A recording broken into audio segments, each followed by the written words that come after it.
বৌদির সাথে কথা হলো? আমি রুদ্রর সাথে কথা বলতে গিয়েছিলাম। নতুন বৌদির সাথে কথা বলনি? আজকে একটা অন্য বাড়ির মেয়ে আমাদের বাড়ির বউ হয়ে এসেছে, তাও রুদ্র দাদাবাবুর বউ হয়ে। কিন্তু আজকেই তাকে কত অপমান সহ্য করতে হলো। আমাদের বাড়িতে কোনো ভিখারি এলেও তাকে আমরা খালি হাতে ফেরাই না, কিন্তু বাড়ির বউয়ের সাথে আমরা যে ব্যবহারটা করলাম, আচ্ছা সবার কথা বাদ দিলাম, কিন্তু তুমি তো দাদাবাবুর মা। তুমি যদি নতুন বৌদির পাশে না থাকো তাহলে কে পাশে থাকবে বলো তো? আমি তো ওদের হয়ে কথা বলেছিলাম, আমি তো মাকে বলেছিলাম ওদের ঘরে ঢুকতে দিতে।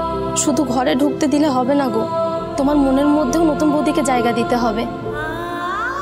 আমি যতই বলি না কেন, কিন্তু আমি তো এ বাড়ির কাজের মেয়ে। এই বাড়িতে যদি নতুন বৌদিকে কেউ বউয়ের সম্মান দিতে পারে সেটা একমাত্র তুমিই পারো। তুমি একবার দেখো না কর্তা মায়ের সাথে কথা বলে। রুদ্র আর গৌরীর জন্য আমারও কষ্ট হচ্ছে, কিন্তু মা তো সব সময় চেয়েছেন যে রুদ্রর বিয়েটা ধীরের সাথেই হোক।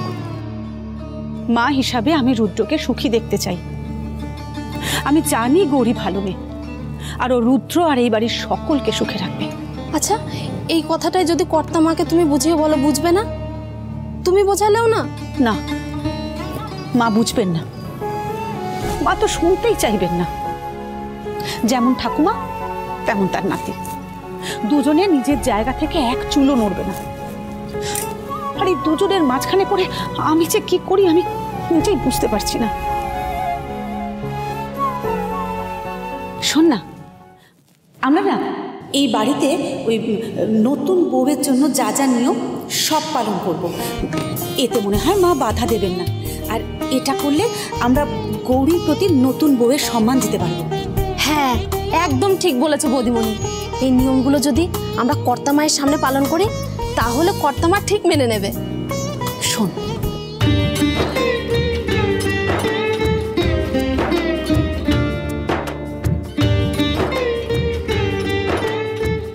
হ্যাঁ আচ্ছা, সব আমি ঠিক মতো জোগাড় করে নেব।